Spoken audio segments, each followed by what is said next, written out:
a crazy side effect has always been that my clients, when they go through my transformational processes, they have an accidental rebirth of their brand, right? Their brand comes out way more a radical expression of who they are, more colorful, more clear, more impactful. They begin standing on the messages where when they come to me, they're like, I can't say that. And then, you know, after a month or so, they're like, I'm going to say that. I'm going to lead in that area. That is my thought leadership. I want to, you know, I feel good about this, you know, and so everything in their brand changes. Their authority changes. The quality of what they're sharing changes. Their value goes up. And what happens when all of those things happen, as long as you have the other side, which is what I teach you as well, around engagement and around, you know, formatting your content to the personal story formula so that you have a very accelerated know, like, and share, your income goes up.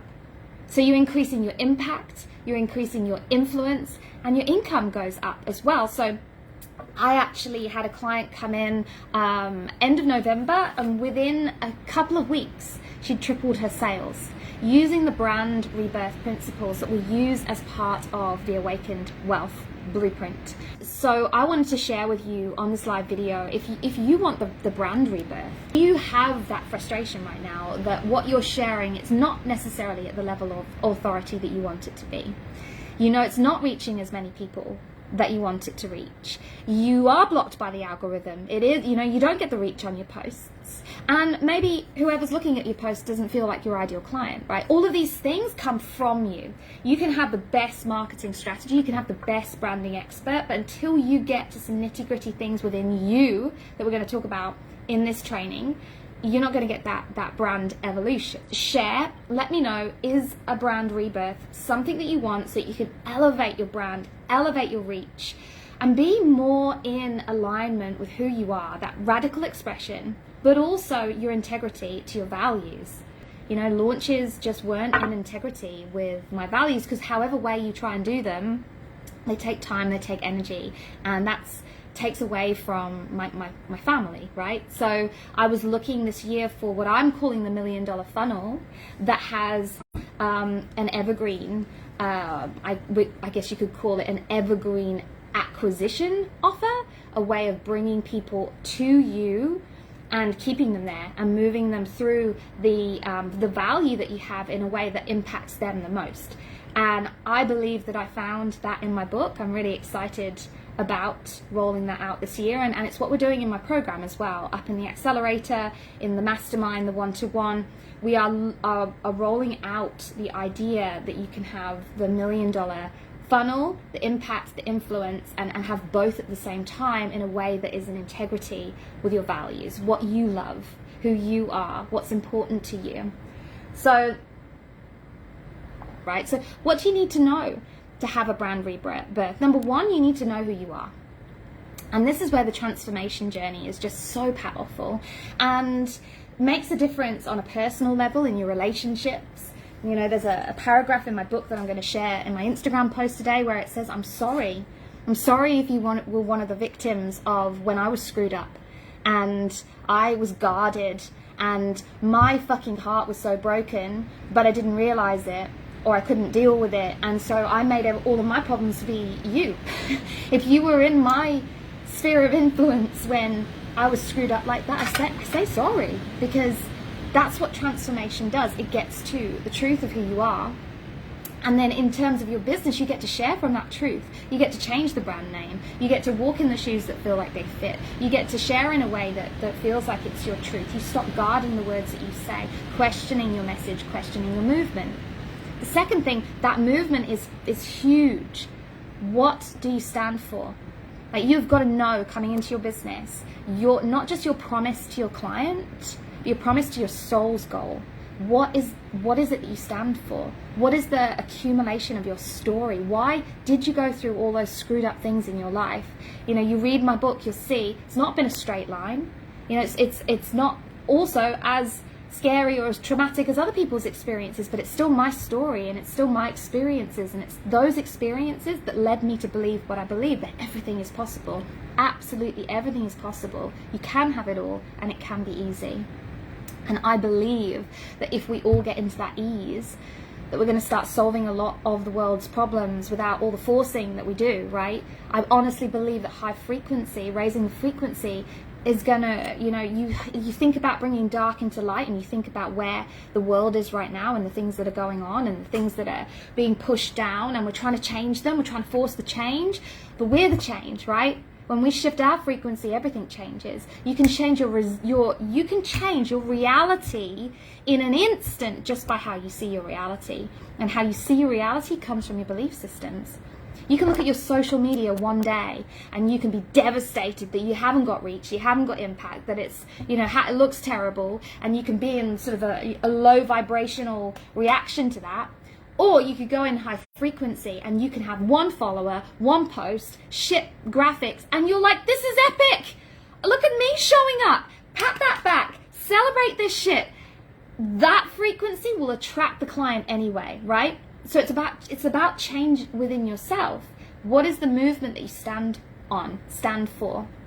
And from that, the message that you stand on, because the movement comes from that. It's being so in the power of your message, so in the power of your truth, so in the flames of your soul fire that's so freaking lit.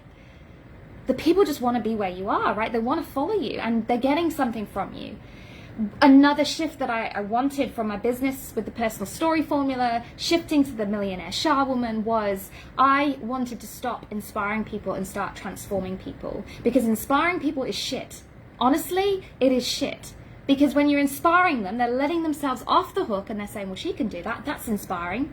And that will stay an aspiration and nothing changes. I wanted to create a way with the book that you actually take the tiny steps. That was the gift of what happened to me with my dog, was that I literally had to build back brick by brick, brick by brick. And that's where most people are. It took me away from where I'd got to, where there had been such big shifts and I was taking such big bolds and big actions, and those are out of reach for some people, to actually I'm right down there with you guys on the flipping army field, up to my knees in muck.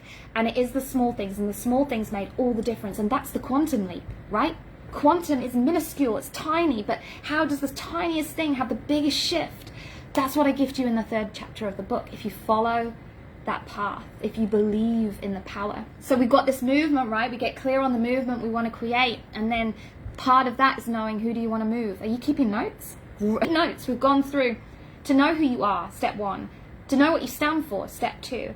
To know the movement that you want to create, the message that you want to stand on. The next one is the who are you moving? Who is it? And this became a wall for me again in my last business, because the people who I was moving were the people that I wanted to impact. They were coming in, and there was an essence that was missing in, I guess, their devotion to impact. It was that at the edge of the cliff, and there's usually 1% of people who are willing to jump off the cliff, right? Isn't there? Most people stay back, they stay guarded, they're like, oh God, that's quite, and then there's the idiot that just jumps anyway. And I want to work with the idiots that want to jump anyway, because in there is the belief somewhere that you have wings, they'll catch you. And what I want to build in is that it's a co-creation of your wings and the universe. If you believe in your wings and the universe, it will break your fall. You'll never land and break your back. Not when you've awakened that miracle frequency. Now that's the truth of it. Miracles, synchronicities, that can be part of your status quo. I've heard people actually say, with what's going on in the world at the moment, it's going to take a miracle to solve it. Bring that shit on, right? Because that's absolutely possible. I believe that. So you've got to know who you want to move, and you've got to know who you want to come with you, and you've got to understand who's going to come, right? It's like a Venn diagram. It's got to have a little piece in each part of, okay, this is the people who are my real passion, this is the people who need it. Usually it's a version of yourself somewhere, but clarity is really key. You want to know what you want to be known for. Again, when it came down to the crunch and I decided to walk away from my business last year, do I want to be known for social media? No. Is social media cool? Yes. You know, is it a way to reach people? Yes. Is it a passion of mine to turn story into impact and income? Yes. But I don't want to be known for social media. I want to be known as a visionary, a shaman, a Sha'woman, somebody who bloody put herself out there, shared her story, used her gift, remembered her gifts by healing her trauma. You know, reconnected to this beautiful spirit. I want to be remembered as that girl who really took a risk, who really took a leap of faith. And she did it for herself, but she did it for humanity as well, right? It's like, I know this sounds kind of like godlike speaking, but you kind of have to get there with what you desire to be known for. Otherwise, you're playing small. And we play small when we're barricaded in by our belief systems. Oh my God, they'll think that I'm showy. Oh my God, they'll think that, you know, I'm deluded. Oh my God, they're going to judge me on that. Oh my God, you know, all these oh my gods, they're like barricading you into this small place, right? Keeping you small, keeping you small. I have one of you watching right now who came into my program, and she knew she was playing small. And she could see where those belief systems were stopping her from just stepping fully out with the thing that was in her soul, her soul's goal. And now that she's connected to that, there's so much more power in what she does.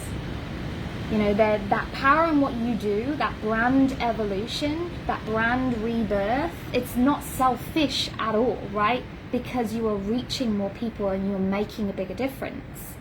But you got to go through yourself. You've got to go through that self-transformation to get to that depth of clarity and self-belief, and the right beliefs too.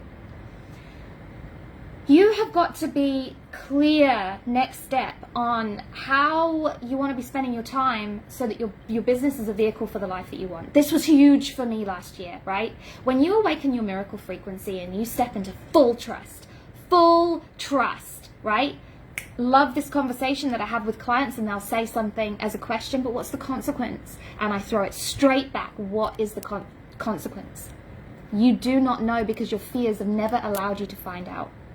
You know, I step back, like I said, step right back from my business. I share multiple, not just one or two stories in that book. Read that book and see how many stories I share with you that prove that you are divinely held and supported by the universe when you have awakened your miracle frequency, right? This is a two-way street. You don't just get to be held. Catch me, I'm falling. It's like you got to give first. It's an exchange. And it is a selfless exchange. It is a divine path. It is purpose on purpose. But you get to have something in return from that, right? You get to live that dream lifestyle that you want. You've got to build your business in a way that allows it, that enables it. And because everything is possible, because you can have it all and it can be easy, you get to choose. You get to say, I only want to work a couple of hours a day. Who's to say? You think about when you're hustling, right? You're knocking 8-10 hours out. Are they impactful? Are they really changing somebody's lives? Or are you squirreling away in the shit in your business that you think you should be squirreling in because of some, you know, shitty belief that you've got somewhere, some conditioning? Or is that 1 hour that you show up, you knock out a epic YouTube video that comes from your heart, that has value, and suddenly one person watches it, the next person shares it, suddenly it's gone viral? Is that impact? It's not the time that you put in at all, right? It's how you show up in that time. It's how you connect your creativity. And it's how your creativity is divinely connected. There's a divine intelligence. If you can switch that thinking off, the squirreling, you're going to access more deeply, right? You're going to be guided to know how to show up powerfully and make a difference. So you got to know how you want to spend your time. One of the resources in the book includes the Joy GPS journal, right? So you get a journal and you get to do that activity, and it really is connecting in remembering what lights you up. It's the little things, and the more that you know about yourself, the more you get to build your business in that way. That was why, you know, launching the Millionaire Sha'woman last year, it was like retreats have got to be part of it. I want to be out there, I want to be traveling, but I want to be making a difference while I'm there, right? And one of the most beautiful things about the retreat in Mexico was, you know, it wasn't just me stepping out of my comfort zone, doing it there, being scared, you know. One of my clients who went there, that trip was transformational for her because it was the first time that she'd pushed herself out of that comfort zone too, right? So it's like, this beautiful, again, co-creation of these big, scary ideas are often the ones that help on a whole new level. So, part of knowing yourself, next step is knowing what you enjoy as well in your business. Like, there's no shame in handing stuff off. There's no shame in building team. And there's nothing to fear in building team early either, right? That was a mistake that I made, was to try and do everything myself because of my fucked up hustle paradigm. Well, if I'm doing it, then I get that gratification of me being successful, right? I used to feel uncomfortable around the dinner table with grandma, my husband's mum, and it's like, well, what do you do to make money? Sit on my ass on my phone, like 1 hour DMO. Used to feel like, well, if you haven't got that hard graft and you're not going into work every day for 8 hours, that wasn't actually working, So there's a lot of what I do that doesn't feel like working. And there's a lot of what I hand off that does feel like working, but it's somebody else's joy. My 2IC, she freaking loves spreadsheets. She's in the spreadsheets all day, right? She does that stuff because it lights her up, and if it's lighting her up, it's plugging an energy leak for me. So part of and why this is part of your brand rebirth is your creative energy. Your creative energy needs to be lit. Your kundalini has to be awakened, right? You have to feel good to do good, and you're not feeling good when you're doing these things in your business that really aren't. They're not you, right? So I've shared a little bit about last year's story. That's certainly there in the book, going from one multiple six-figure successful business to literally the glimmers of an idea of a new one. And that was all it was the glimmers. And, I invested a hell of a lot of money between March and January last year, 50 grand into mentors. And around about April, I was starting to get a massive sweat on because I literally couldn't do anything with this amazing strategy. And I was in situations where other people were getting results from this strategy, and I was like, what is wrong with me? Like, why? And it was the lack of self-connection. It was the disassociation on purpose because it scared me to what I was feeling within in terms of what a truly aligned brand would be, the work that I really wanted to do, and a real limiting belief that transformation doesn't make money. You don't make money transforming people, which meant what? I still had a scarcity belief. You can make money doing anything, right? You can make, who's that woman who made a thing spin around in circles and, yes, she didn't patent it, so no, she didn't become the billionaire, but the guy in China who copied it, he did, right? A spinny thing. You can make anything make money. You can make anything make money. It's not the money, right? It's not the money. It's about how you're feeling about what you're doing, and that's the brand rebirth, is going deeply in to come, higher out and be more powerful, more clear. And that's what I had to do last year, and I had to do that fully in trust. I had to do the work that I teach you about in the book, letting go of that poverty identity completely, to know that there is no scarcity, that you are held.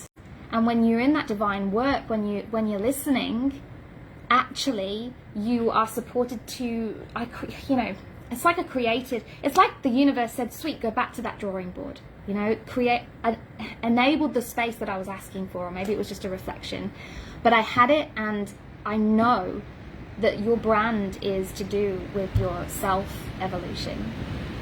And that's the journey that we take in the Awakened Wealth Blueprint, right? It's strategic, yes. Part of the brand rebirth is the personal story formula, connecting and, using the DMO and your marketing hooks and how to have a value ladder and blah, blah, blah, blah, blah. But the bigger part of it is the clarity that you need to be clear on all the things that you plug and play into there. When I swung back around 4 or 5 months later into the one of the programs that was still left because the other two had finished, and started using their strategies, when I had the clarity, they started to work, right? So one of the big things I learned from that is to really, build a framework. So that language, the Awakened Wealth Blueprint, that's something now that I'm really pushing with my clients to say, what is your methodology? Name it, claim it, own it. You know, have the words and stick with them, because that creates such certainty in your client. And selling is all around certainty. If you know that you've got a way to get from A to C to D to E, or whatever, how many steps there are in this framework, name it, brand it, and be really powerful with your language around it. And then your hooks are all built around your framework in terms of your content. And there should be one clear, compelling hook as well for that person, like we said up the top, that you are wanting to move, and the result that you're going to create for them, and the problem that you're helping them out of, right? And make sure that process, this is another area that we really go deep in the coaching, in the brand rebirth, is making sure it's a simple process as well. You know, it's like a lot of people will have a simple process that they then try and build a load of value around because they think it's valuable, but actually it makes the offer complicated, and that actually brings down the value of your offer, because the more that your client has to do themselves, the more they have to look at members areas, the more that they have to spend time, you know, information. It's like, we don't want information, we pay more money for transformation, right? I want it fixed now, I want it ready now. The done for you programs that are up there at hundreds of thousands of dollars, there's no shit in there apart from the product that you get back, right? So think about that. You want a method that is simple, clear to communicate, has a compelling hook, and, you know, fancy language that people are going to remember, something that's showy and represents you and your message and your movement. And I can help you to build all of this, right? So that is how you have a brand rebirth in 30 days. Now, what we actually do is we have a brand rebirth as the first step in the accelerator now. So it's sort of like a fast start. You come into the mastermind and you go off on this process of literally rebirthing your brand so that it feels like its integrity to you, your values, your radical expression. We hike up those sales, you know, so you have that beautiful foundation of growth before we even start going into the rest of the blueprint, which really is around healing whatever limits you have, right, to create your own $1 million movement. And then the final part of the blueprint is to create the funnel. And remember, funnel is just a way of connecting people, capturing them, hooking them around the neck and dragging them in. No, it's a way of funneling people to your programs, right? So, and we want to make that simple and as powerful and as in alignment to you as we can, so that you can have income, but you can also have impact and influence and freedom as well. You know, like, I'll never forget that moment, you know, and this was before I lost my dog. And again, I share about it in the book, where my daughter's sick and I'm looking at her in a hospital bed and I'm regretting the time that I've spent in my business. You know, there hasn't been a moment since I awakened my miracle frequency that I have regretted the decisions that I've made, or the time that I've spent in the business, or something I've done or given to a client, because every single decision has come from a place of abundance instead of scarcity. And that's why we have got to make that shift in your identity to full abundance, full trust, full giving, full radical expression. So I hope that this is helpful. Thank you. Enjoy the rest of your afternoon. I'm so grateful for every single person that is just amazing and on this journey with me, and I will speak to you soon.